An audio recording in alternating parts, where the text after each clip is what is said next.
Une question de Laurent. Le directeur exécutif du Middle East Forum, Greg Roman, a affirmé devant le Congrès américain que des fonds d'aide internationale américaine auraient indirectement profité à des groupes terroristes. Cela confirme-t-il vos analyses précédentes? Une nouvelle interview avec Madame Léa Salamé pourrait-elle être envisagée pour débattre de ces révélations? Et selon vous, Madame Salamé accepterait-elle aujourd'hui de vous recevoir? Oh, ça fait beaucoup de questions à la fois. Alors oui, j'ai vu qu'il y a ce monsieur Greg Roman qui est intervenu pour devant la Chambre des représentants, je crois, c'est ça, et qui a mis les pieds dans le plat sur le fait qu'il y avait toute une série de... Il y avait des millions, il a cité des chiffres qui dépassent 100 millions de dollars, qui ont servi à financer le Hamas, le Hezbollah, peut-être même Al-Qaïda, etc. Tout ça, ça va dans le sens de ce que je dis, bien sûr. Alors quand même, je me suis renseigné sur ce monsieur qui est juif, qui est à la tête de la grande communauté juive de la métropole, de la communauté urbaine de Pittsburgh, et qui est partie liée avec l'État d'Israël. Donc en fait, évidemment, il condamne le soutien américain à des organisations terroristes musulmanes. Bon, ce dont je me félicite, hein, bien sûr, qu'il mette ça sur la table. Enfin, il est lui-même un peu partie prenante. Hein. Au risque de déplaire, je rappelle quand même que derrière la création du Hamas, il y a l'État d'Israël aussi, hein, je l'ai déjà dit, puisque c'est l'État d'Israël qui a commencé à financer le Hamas pour introduire un coin entre le Hamas et l'Organisation de libération de la Palestine de Yasser Arafat. En tout cas, c'est un témoignage très important qu'a donné ce monsieur devant la représentation parlementaire américaine.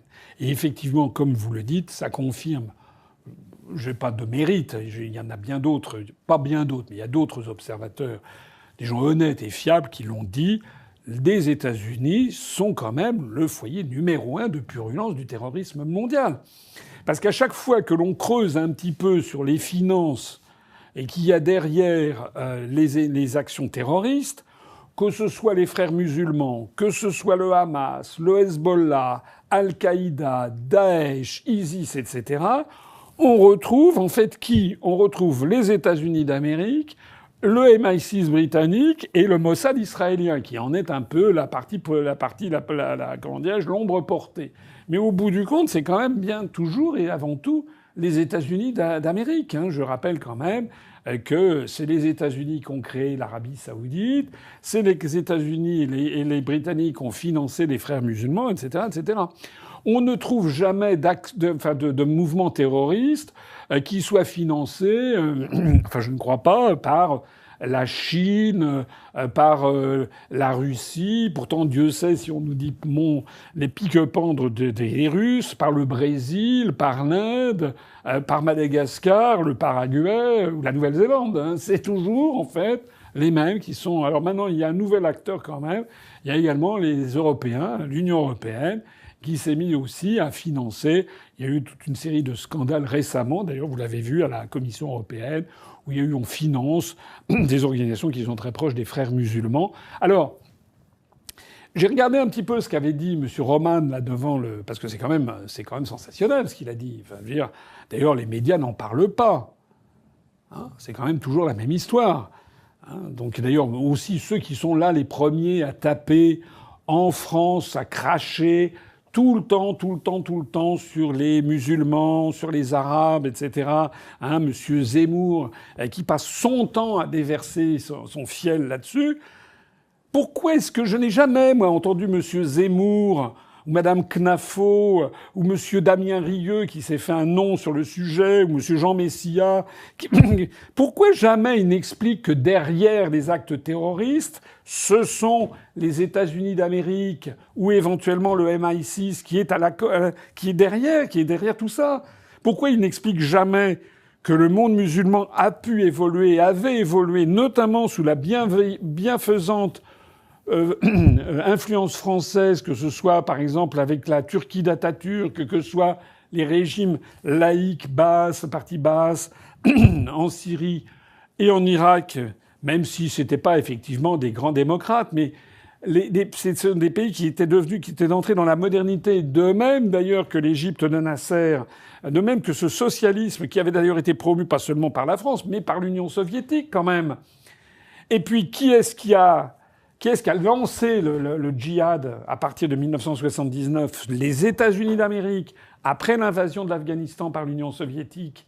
Donc on retrouve tout ça, et moi j'aimerais qu'on déballe un petit peu le grand déballage, hein, de savoir qui paye quoi et qui fait quoi dans cette histoire. C'est un immense mérite de M. Roman d'avoir mis les pieds dans le plat en expliquant que ceux qui financent le terrorisme, eh bien, c'était l'État profond. Alors, notamment USAID. Notez bien d'ailleurs que Trump s'est attaqué à USAID avec le DOGE de Elon Musk. Alors, il y a une petite incertitude dans les propos qui ont été tenus par M. Roman. Est-ce que c'était une politique sciemment malveillante ou est-ce que c'était la pure imbécilité, c'est-à-dire financée par du laxisme? C'est un peu sur la demande demandée, vous obtiendrez, et on donne un petit peu. Je pense que c'est un mélange des deux, parce que nous avons affaire à des organismes comme dans l'Union européenne. Dans l'Union européenne, dès que vous demandez des subventions, si vous êtes assez malin, vous pouvez avoir des subventions. Et donc, il y a une espèce de laxisme général. Mais il y a aussi, sur les États-Unis d'Amérique, une volonté très précise, très particulière, de financer l'islamisme, etc. Je renvoie à des ouvrages, par exemple, de Alexandre Del Valle sur l'Amérique et l'islam, par exemple.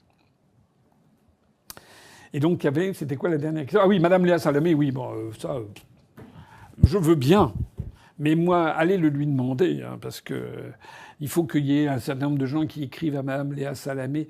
Madame Léa Salamé, vous avez reçu Monsieur Asselineau en 2014, ça fait maintenant 11 ans. Est-ce qu'on pourrait avoir un nouveau débat? Vous l'aviez taxé d'anti-américain primaire. C'est ça qu'elle m'avait dit. Je faisais de l'anti-américanisme primaire. Est-ce que, par hasard, vous pourriez reprendre le débat? Ben, faites-le. Moi, je suis partant. Hein.